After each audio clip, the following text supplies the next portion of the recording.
After that horrific terror attack in which India lost 26 precious lives, the Indian government has made some tough decisions in retaliation. We've closed the land border. The Pakistani visa, national visas have been cancelled. SARC visa exemption scheme has been suspended. Diplomatic staff has been reduced, and India has expelled Pakistani military advisors from the High Commission. But also, very importantly, India has announced that the Indus Water Treaty will be held in abeyance. So it's being suspended for the first time since it was signed back in 1960. These decisions were taken by the Cabinet Committee on Security under the chairmanship of the Prime Minister Narendra Modi. Now, of all of these moves, in this video, I want to focus on the Indus Water Treaty, because this step, like I told you, is unprecedented. We will talk about the history of this treaty, where the water is actually flowing, how it will impact Pakistan, and what the likely outcome of this decision is likely to be. So like, share, subscribe before we get started. I told you the water treaty was signed back in 1960 after 9 years of talks between the two prime ministers, but the treaty has withstood all these years.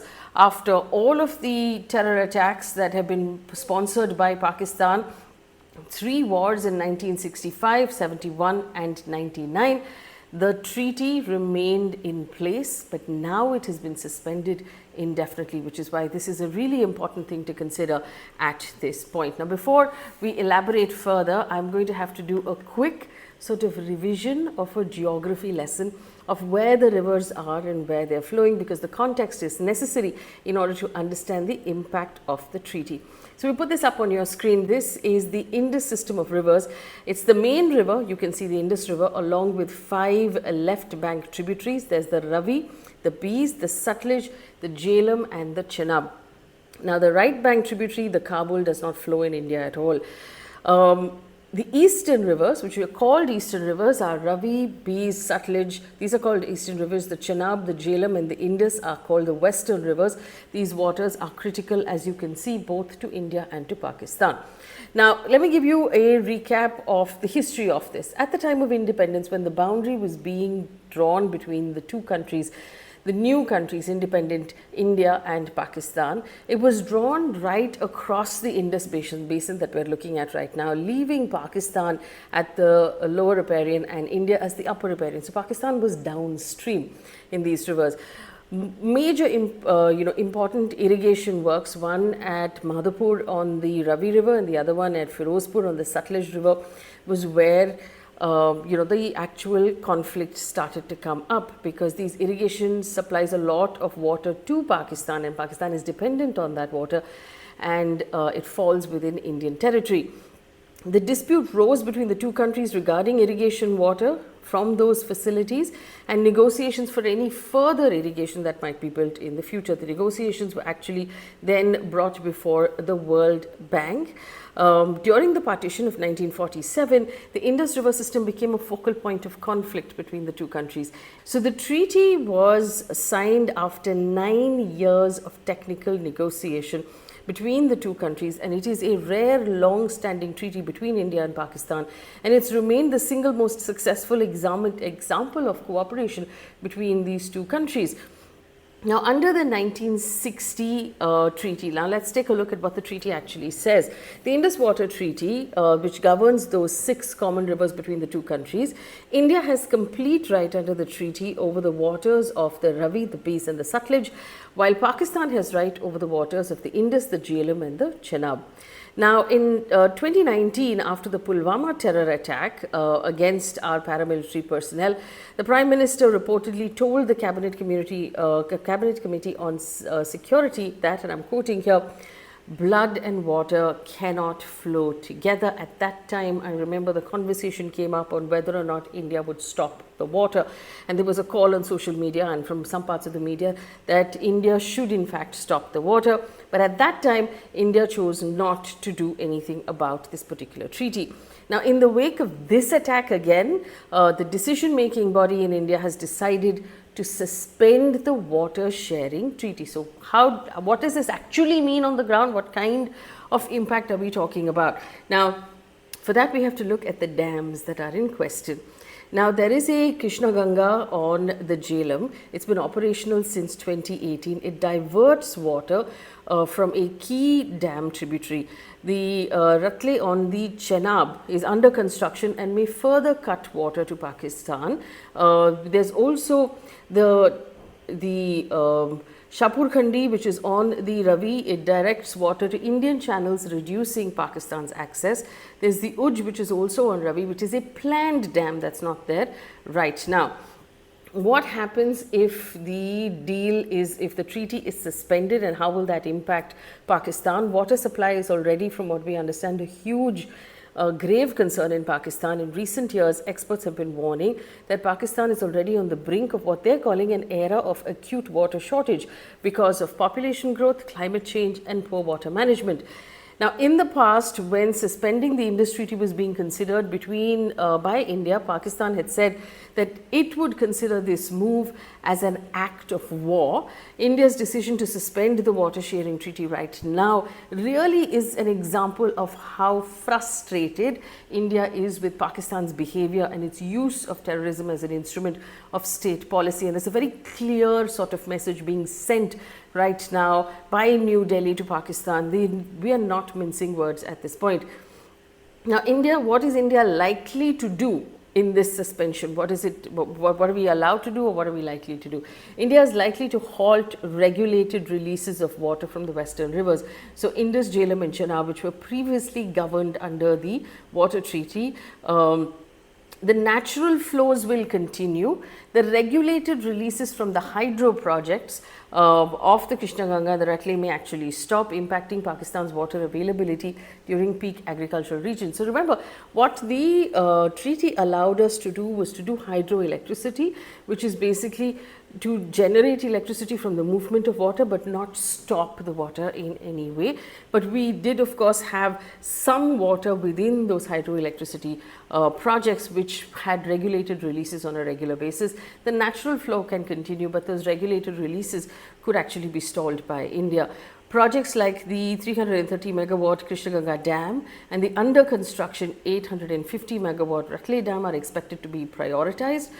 With the treaty suspended, India may move to redesign these projects without earlier constraints, potentially increasing our water storage and modifying downstream flows. So basically, the water treaty also insisted that if we designed any infrastructure on these rivers, that they would not have a lot of storage facility, and they would not actually impede the natural flow of the water. Now, if India has suspended, that understanding and that treaty, it could allow us to redesign the projects that we're already looking at. India is also expected to expedite the use of its full share from the eastern rivers of the Ravi, the Beas and the Sutlej via the infrastructure that is currently being built. These efforts could significantly reduce the flow of surplus water into Pakistan by an estimated 9.3 billion cubic meters annually. This is according to a report in Business Today. New Delhi is also likely to suspend water data sharing with Islamabad, which includes halting the exchange of real-time flow data, blocking future inspections of the hydro facilities by Pakistani officials as part of the treaty. Now, what will happen in Pakistan if these things are done by India? Agricultural disruption. 80% of Pakistan's irrigated land depends on water from the Indus system. A disruption will lead to problems with wheat, rice and cotton, which is critical for their GDP and their food security. There will be a power supply strain because hydro output also depends on water from these rivers. There will be economic fallout. Their GDP will drop, reduced yields will have rural unemployment, it would trigger urban migration process.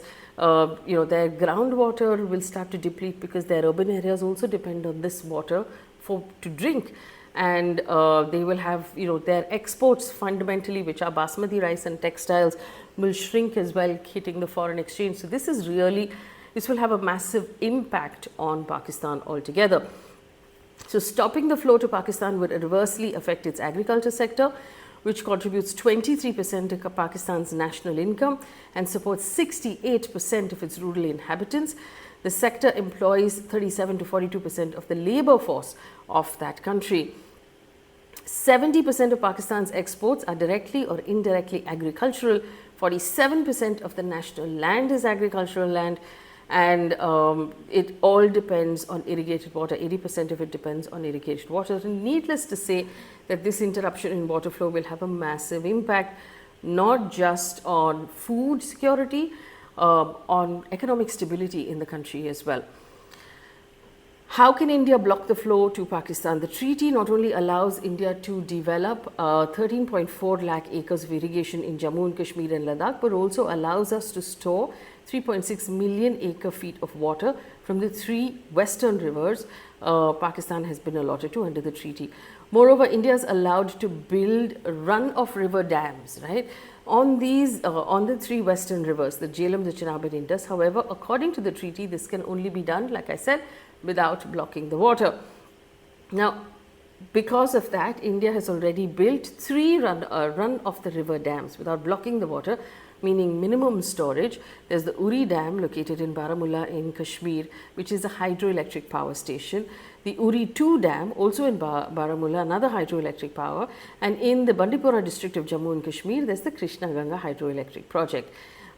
We have similar projects in the Chenab and in other parts of the state. What are Pakistan's options right now? Pakistan could approach the International Court of Justice or the Permanent Court of Arbitration, although India now contests their jurisdiction over the suspended framework. They could use diplomatic channels, so include going to the World Bank or maybe even seeking help from its allies of China or the OIC. Retaliatory steps, diplomatic escalation, and probably might be difficult. Retaliatory steps of any kind might be difficult because Pakistan economically is in trouble, in deep trouble, and so it does not have that ability. It's not a stable country. It doesn't have the ability to take us on diplomatically, militarily, or in any other way. So we regularly hear that leaders of the Pakistan military force make statements, or their mouths are writing checks that their wallets cannot cash really effectively at this point. Now, can India walk out of this treaty? Are we allowed to do so? India on Wednesday announced, when this was the wording, right? I must point it out to you, that this water treaty with Pakistan will be held in abeyance with immediate effect until Islamabad can credibly and irrevocably, remove its support from cross-border terrorism. And here's the thing, this wording really matters because according to the treaty which was signed by the then Indian Prime Minister Nehru and his Pakistani counterpart General Ayub Khan, neither India nor Pakistan can unilaterally cancel the treaty, nor can either country abandon the pact. The provision of this treaty and the provision of this treaty as modified under paragraph 3 shall continue in force until terminated by a duly ratified treaty for this purpose. So both the countries have to agree together or not at all. Now, under these circumstances, India wants to remove itself from the treaty. Will it then do we now come under the 1969 Vienna Convention or not? India is not a signatory to the Vienna Convention of Law and Treaties, but we have referred to it as guidance on relevant sections in the past. So, in the wording of the water treaty that we're looking at, neither party can unilaterally exit. However, India can reduce the flow of water to some provisions under some articles. India has multiple options, and this is an interesting sort of analysis that has now come up. Pradeep Kumar Saxena, who has served as India's Indus Water Commissioner for over 6 years and has been associated with the work a lot, he's told PTI, and this is what he said. He said the first step towards abrogation of the treaty, if the government decides, although there's no explicit provision in the treaty for abrogation, under Article 62 of the Vienna Convention, it provides sufficient room under which the treaty can be repudiated in view of a fundamental change of circumstances which has occurred with regards of what we're looking at right now. He has also said that in the absence of that treaty, India is under no obligation to follow restrictions on, say, reservoir flushing, which is basically what is done to empty an entire reservoir, desilt it and fill it up again, which could take days. Normally, under the treaty, you have to only do this in August during peak monsoon. But if you're going to come out of that pact, there's no time limit to what you can do. Doing it during sowing season, which is happening right now, could be detrimental to Pakistan, especially when a large portion of Punjab in Pakistan depends on this water.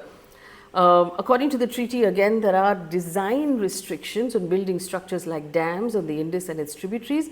In the past, Pakistan has raised objections about every single design of India, but those objections may no longer be applicable on new projects given the fact that we might be exiting the treaty altogether. This is according to Mr. Saxena. He has also said that India can stop sharing flood data, and India will now have no restriction on storage on those western rivers, particularly at the Jhelum, and the country can take a number of flood control measures to mitigate floods in the valley. Tours of the Pakistan side to India to look at our facilities can be stopped altogether. So that is where we are, and that is the deal that we are looking at right now. Like I said, this particular move by India is sending a very strong message to Pakistan. It's sending a strong message to the global community as well, that this is not to be taken lightly. India is not mincing words. It's not in any way, it's not being polite in any way. This is a very strong message that Pakistan will be receiving loud and clear, that actually would affect its agriculture, its economy, its people, its urban areas and its rural areas. So one will wait to see now what happens next, but India clearly here taking the upper hand and making tough decisions.